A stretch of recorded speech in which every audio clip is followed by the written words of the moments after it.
Gents, you're both here together. How's camp gone, Nige? Camp's gone well, mate. I've been here, I don't know, nearly just over 2 months. We came in, we've done the first bit of training in Isle of Wight, and training just actually it's just gone from strength to strength, mate, from glory to glory. Yeah, it's been brilliant. Are you nervous for your son? No, not in the slightest. And it's the first time I've not been nervous whatsoever. Not at all.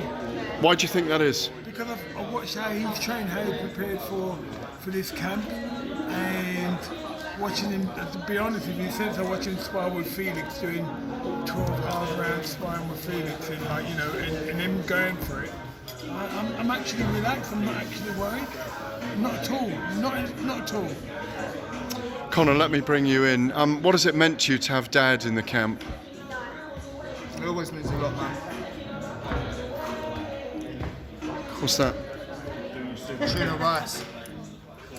Yeah, looks a bit bland, but we eat for results, not taste around it. Why is he not nervous for the first time then? Is there something different about you in this fight, this camp? No, why should they be? Why should you be nervous? Put the work in. That's it. I think that's what you've done. That's it. I'm up at training at 5 in the morning, 3, 4 in the morning. I'm up, putting the work in. I'm eating, doing my nutrition right. You know, so I really look at this fight and I look at my team. Yeah. And I look at... And that's what's good about it, sorry, Con, that's what's good about it, because the whole team is putting all the 100% in. So it's not just one individual, it's all working together as a team.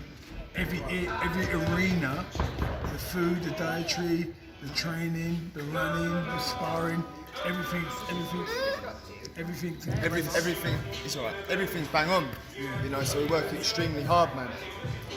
And that work, I think, shows. How important is it, with the little one sitting between you, is this a bigger fight than a world title fight in many ways? I don't think a world title fight would bring this sort of attraction. This is for just so many. Jeez.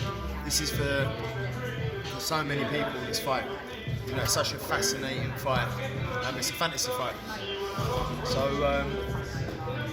Is it bigger? I can't say because world title is still the goal. I might deviate from the plan slightly, but when an opportunity comes up like this to make history, you can't really pass up on it. You and Chris Eubank Jr. spoke beautifully at the press conference. It was an incredible press conference when you guys met. Whether you like it or not, whether you put it out of your mind, whether you use it as motivation, there is incredible family legacy here, isn't there? Yeah. There is. You know, legacy is on the line here, and you know he's right. It's such a big fight, so mate, it is just I just look at it like another fight as well. You know, I go in there, jumping up 2 weight divisions is exciting. It excites me. Why? Because it's a big challenge. It's a big challenge, but I believe true fighters love a challenge. And it's safe to say my first 50-50, well, some say, yeah, I'm the favourite, and then some say I'm massively the underdog. The fight is so split between so many people's opinions. But say 50-50 or say 60-40 to Chris, people have me the underdog. It's that fight at 2 ways heavier. You know, so I'm just excited. It's such an exciting fight. Do you feel in all the things he's been doing, is he playing mind games, or do you think he's underestimating you? Underestimating him. It makes no difference. Like, you know, people say underestimating. Some people say, no, he's preparing hard. Some people say it's for the gram. Some people say it's for promo. Like, what difference is it going to make to me? You know, funny about that. The funny thing about it, we're not even thinking about him. Right. We're looking about what Conor's done. We're not even going to think, oh, he's eating all this cake, he's doing all that. But we know deep down, he's training his butt off. But really, what we're worried about, what have you done, Con? We ain't going to have our eyes focused on him. Look at Conor, the sparring, the dietary, the running, the pad work, the everything that, you know, what I think Conor doing. I'm not worried. makes no difference to me. I'm still going to prepare the same, rather than what my opponent's doing. Always look at what I can do. Always look at what I'm good at. It ain't nothing to do with what he does or how he approaches it. I'm ready to do what I got to do and make sure I'm in tip-top condition to perform the way I want to perform. But are you separating, in a sense, the motivation and desire to put the record straight for Dad's two battles with Senior? Like, that's it, period. Yeah. I don't think it's actually about. Do you think that's just promotional? Is that just PR that's helped the fight? It's just that one happens to be a Ben, one happens to be a Eubank. But we know that his training from his last fight is no different to the way he's trained now. How do you rate him, Conor, as an opponent? When you look at his style, you'll have studied it. Underachieved for sure. Really? In my opinion, when he first turned pro, he thought, well, I wasn't even pro when he was fighting. So, he could have done a lot more, I believe. You know, because his trajectory was at one stage the same as mine. I mean, you weren't going to fight each other a few years back. I mean, it just wasn't going to happen, was 2 it? years. I mean, 2 years ago, maybe. Even more. Less. When did it dawn on you that you would take this fight then? My last 3 fights. I've had great knockouts. I've gone 10 rounds, no problem. I've cleaned out people. The better person they put in front of me, the better I've cleaned up. So, I don't know. I guess it wasn't realistic till it was signed. You know, because we were looking at Thurman, Ugas, Barrios, Ugas, Thurman, Barrios, Jose Ramirez. Those are the names we were looking at. Does your style give him lots of problems? Because we know how, it's Nigel saying that 100%, your style versus his. I believe my style gives anyone problems. You know, I'm aggressive, spiteful fire that comes from all angles. That's the thing, he hit the nail right in the head, coming at different angles. That's what's going to show him, because at the end of the day, he's a plodder. Don't get me wrong, listen, he's a spiteful fighter too. Yeah. You know, he's explosive, he's athletic, he's experienced, he's got size. But, I mean, it's like what difference is it here? I don't look at it like that. I look at it as that makes it more of an exciting fight. You're also putting yourself on the line, and you guys are having a fight where the British public are being teased about these heavyweight fights all the time that don't appear to be happening. Oh, mate, I'll make the fights happen. I've never once said to my team, let's not make that fight not happen, or let's try and do this, or let's try and do that. Make the fights happen.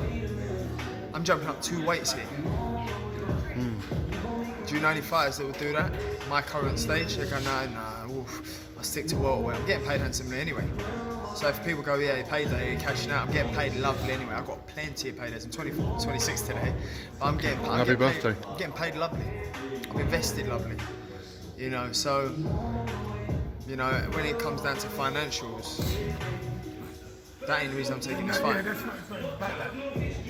There's so much there's like, you know, so he's got this fight at a catch weight, then he come back down to his normal weight, welterweight. And then he'd say he ain't going to be losing no rankings or anything. And then, you know, hopefully, God willing, everything goes all right. And then we have eliminated for the world title. Are you setting an example, though, for the likes of Fury and Joshua and their teams that aren't getting their fights over the line? We're not even thinking about it. Because I don't even think about all that, man. Like, I'm just so in my lane. Even all the fighters that call me out or don't or do or whatever, like, I think it's because I live the life I live. It's like I don't need anyone. I don't need to call you out. I don't need to do this. People want to fight me, so the fights can get made. Don't get me wrong. If it does make financial sense, let's make it happen. Did it shock you the other day when his father said he wants his son out of there because it's not safe for him cutting the weight? What did you make of that? He's losing £3 that was his from his decision. fighting weight. He's losing £3 from his fighting weight. I'm putting on a stone. And what can he do the next day? I don't know, £10? Is it? He's allowed to do £10 the next day. £8? No. Yeah, £10 I think. So he can only go up to like 164, no higher than that. 167. And what will you be? Whatever I want to be. Yeah, so you're not worrying about the weight too much. Mate, I look at it and I've got another man in front of me. I don't look at him and go, oh, he's going to do this.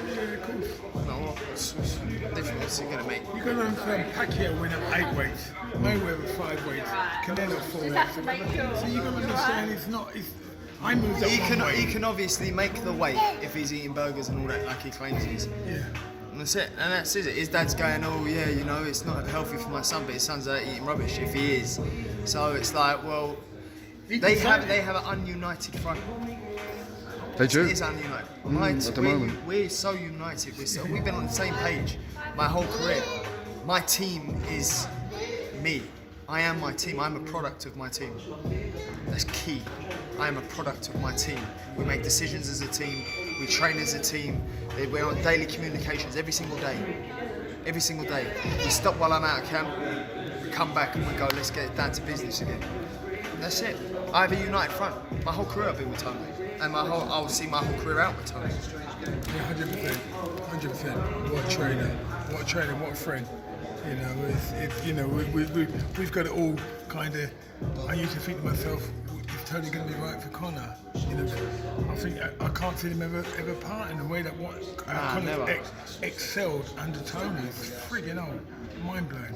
And you got to understand, me and Tony, we go back 30 years, 35 years, yeah. Before Conor was born, we used to spar together. Yeah. Yeah, so how good is that? Final thing from each of you, one at a time. Bell rings a week on Saturday night. Yeah. What happens? Get through the first 5 rounds, Con, and that's it. What do you mean get through? Yeah, what I mean is he's going to come at you like that. He's going to come at you. Yeah, but I know. straight at him. Yeah, I know. Yeah, but I He'll mean, get through the first 5 rounds. Yeah. Well, I don't want it. I want you to take him in the late round and give him what I know you can do. Conor, then, bell rings week on Saturday night. Coming What out happens? I'm coming out there, and if he wants to have it, we'll have it. When you say you, what do you mean he'll have it? You're just That's going to go what I all mean. over him, yeah? You're going to be like a tornado, yeah? And then what happens in the fight, in your mind, when you're in half sleep? Shakira faces 8 years in prison as judge orders trial. Shakira's like my Oh yeah, Spanish team. Yeah. my Spanish team. Yeah, mate. Do you stop him? I believe so, yeah. Gents, it's always a pleasure to see you both. Thank you so much indeed. Cheers.